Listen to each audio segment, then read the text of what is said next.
Hey guys, welcome to Seared and Smoked, and today we're making Sriracha Beef Jerky. I think you're gonna love this stuff. If you're looking for a great jerky recipe, you found it. If you want it with a little kick, go with the Sriracha we're making today, but you can always leave it out. Either way, with or without Sriracha, this beef jerky is gonna beat any of the store-bought stuff you buy from the store, overpriced junk. Let's make this together. You're gonna love it. In just a few days, you'll have the best beef jerky you've ever had. Let's get started right now.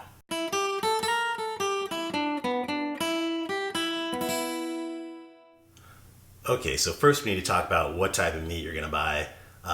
You can use a lot of different things for jerky, but generally you want something with low fat. It can have a little marbling in it, that's fine, but you just wanna avoid the big chunks. And if you do come across big chunks of fat, then go ahead and remove them as you butcher your own meat. But things I like, flank steak I used a lot in the past. Today we're gonna use a rump roast. I've trimmed all the fat off the outside of it and quartered it into pieces that are easier to work with. So what we're gonna do with it is basically cut it with the grain. So I do that if it's with flank steak or the rump roast, to try to cut it more with the grain.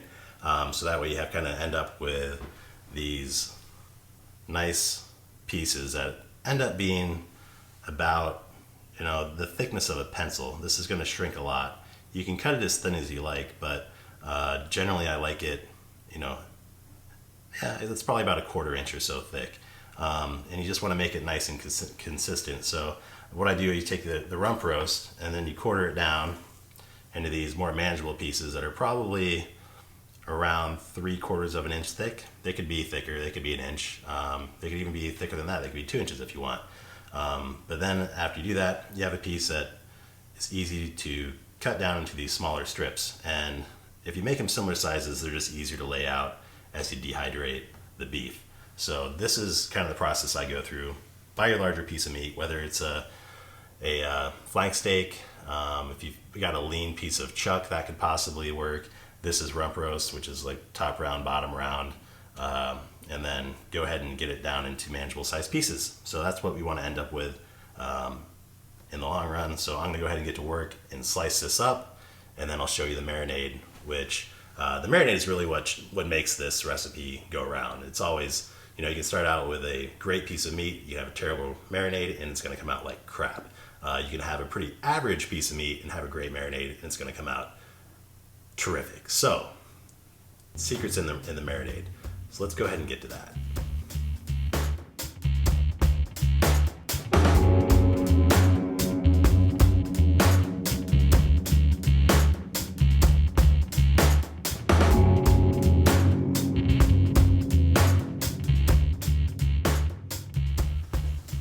All right, we got the tough part over with. We got all our beef sliced up. We got about 5 pounds to work with. You can cut up any amount you want. You just want to make sure you have enough marinade on hand to marinate whatever you do cut up. So the recipe I'm going to put down below is for about 6 pounds of beef, which is the maximum amount I can fit on my dehydrator. So feel free to scale it up or down based on how much beef you're actually cutting up. But this recipe will get you for about up to 6 pounds. So let's get to the marinade. This is the good stuff. This is what's going to make this whole recipe work in a fantastic, tasty, spicy, sweet, unctuous way. This beef jerky is going to be just delicious because of this marinade. So I'm excited to show you this. It's only 7 recipes. It's super easy. Let's go ahead and put in all the ingredients. And what I like to do is just use some sort of pitcher to put the marinade in when I'm making this much, because I just don't have something good to put it in that that would hold that much liquid. So we're using an old pitcher. And then first things first, we got a whole 2 cups of Worcestershire sauce. And that's going to give it a ton of tang. And then next we're going to put in 3 cups of soy sauce. If only it would come out faster. Okay, now we got the cap off. We're moving along now. So we're going to put in 3 cups of Worcestershire. Excuse me, we already put in 2 cups of Worcestershire. Now we're putting in 3 cups of soy sauce.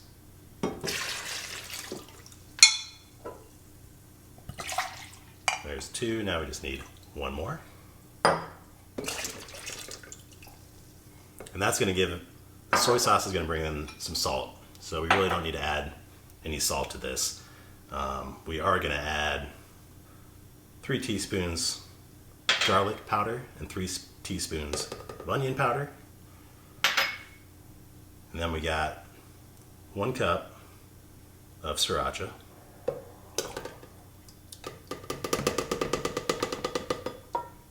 And that's going to bring our heat. That also has a little bit of tang to it too, but it's going to bring some heat to it. And then in this spice grinder, or this coffee grinder that I use for a spice grinder, I have 3 teaspoons of black pepper, fresh ground. So I think the fresh ground is important for this one because you really want a punch in this marinade. So we got our pepper in there. Now the only thing left is a whole cup of honey.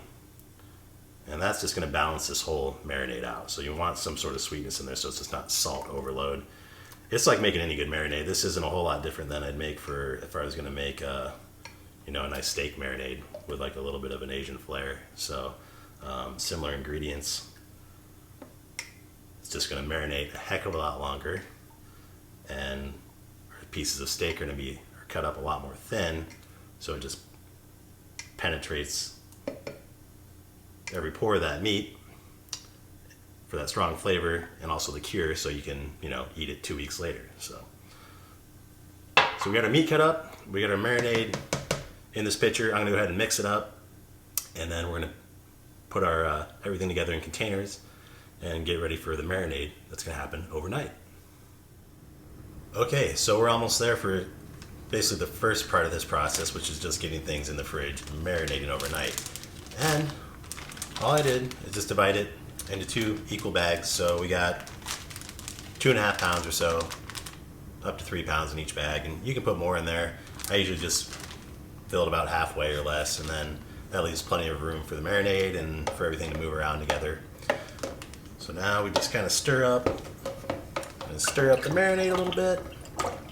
Make sure we're getting equal dispersion, and then pour it in enough that it covers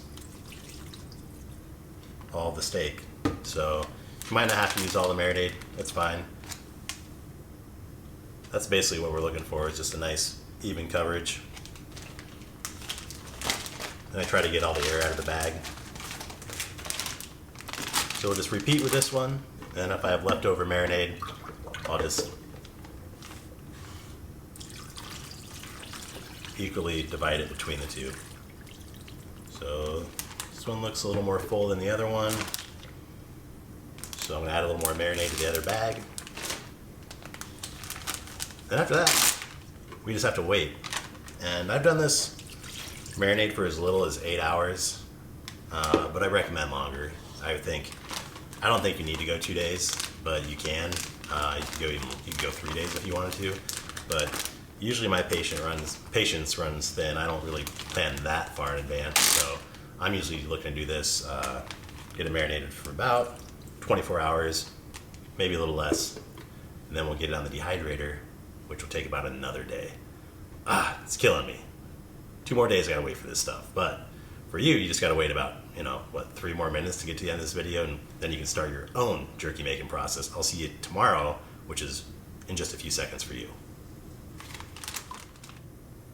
All right, welcome back. We're at day 2 of beef jerky making, and we're about to dominate this situation.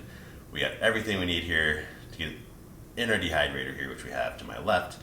We got our jerky here, which I have in a colander that I put in there about 5 minutes ago. So take it out of the fridge, get it in the colander, something to just drain off the excess liquid so it's not dripping all over the place.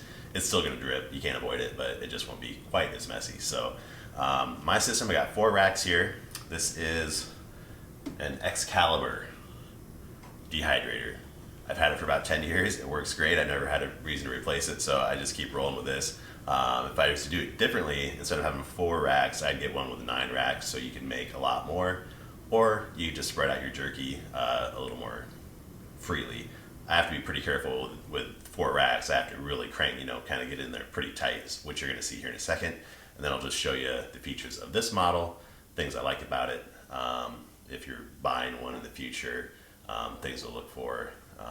I think this has about everything you need. I think the newer ones are just look a lot nicer, look a little more fancy, but this one does a good job too. So, all right, let's get down to business. We're gonna lay out the jerky, and then I'll show you the dehydrator.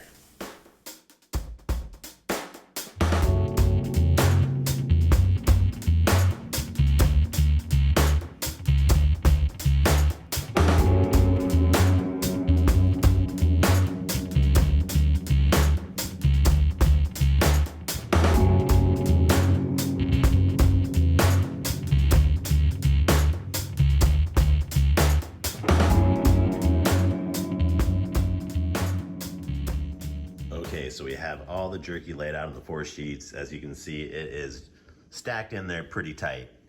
You can keep it, I basically put in there, side to side, so there's just like a little bit of air gap in there, but it'll shrink, so, halfway through the process, it'll be a lot more spaced out, so it's not a problem. And then we're gonna put this inside the dehydrator, which this little Excalibur model here I have is a little workhorse for what it is. Fits 6 pounds of beef in there. And just want to show you whatever one if you don't have one and you're looking for one, you want one with some sort of temperature control so you can turn it up or down depending on what you're doing, fish or fruit or vegetables. Not that I've tried that, but you could. So generally higher temperature for the beef. So we'll leave it at 145, and then generally towards the end I might crank it down a little bit as we're reaching the end, and I would expect this to take about a day. So we'll go ahead and get it in the dehydrator here. You see the interior, it's really simple. It's just a fan and a heating element, and then your 4 racks. So let's get this started, and I'll see you in about 24 hours after the jump. All right, guys, welcome to day 3 of jerky making. We're pretty much wrapped up. I'm going to show you the final product, but before we do that, just want to remind you, if you like what you see, you can subscribe right down there in your lower right hand corner. If you like the video, go ahead and like it. Leave me a question if you have any questions on the process. I get back to everybody, so if you have any questions, definitely let me know. And one thing I don't add to this recipe that you might have a question on is, you see in a lot of recipes, is liquid smoke. I just don't like the flavor, so I just don't add it. Feel free to add some if you want a little smoke flavor. I just find it a little artificial, so I don't go that route. But let's go ahead and take a look at this beautiful beef jerky. Okay, so this is our finished jerky. Trying to zoom in on some of the texture here. And you can see it's still glistening, and that's the fat content in the beef. So the leaner the meat, the better, because you don't get that. But I would expect some of this with any jerky that you make, and you can try to dab off some of that after it's done. At this point, you can try to dab that off before you throw it in the fridge. But pretty much at this point, we're done. So I'll pick up a few pieces and just show you kind of the quality that we're looking for in the jerky at this point.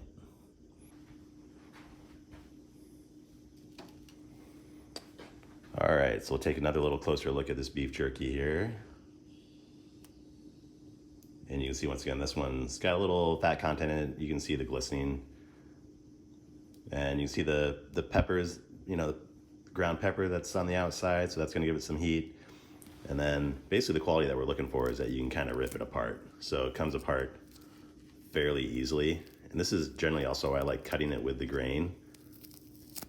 It kind of just makes it easier to rip apart in strips. So that is kind of the quality that we're looking for. If you find it, rubbery, and some of the thicker pieces will be like a little more easier, a little more difficult to rip, but they should still come apart and be, fairly dry in the center. So once again, there is some fat content in here, and that we just can't get rid of, but you can try to dab it off. That does add a little flavor, which isn't a bad thing. So that is the, basically what we're looking for in our beef jerky. That'll split open. and then fairly dry. All right, let's give this a try. I've been waiting 3 days for this. All right, now the moment we've all been waiting for.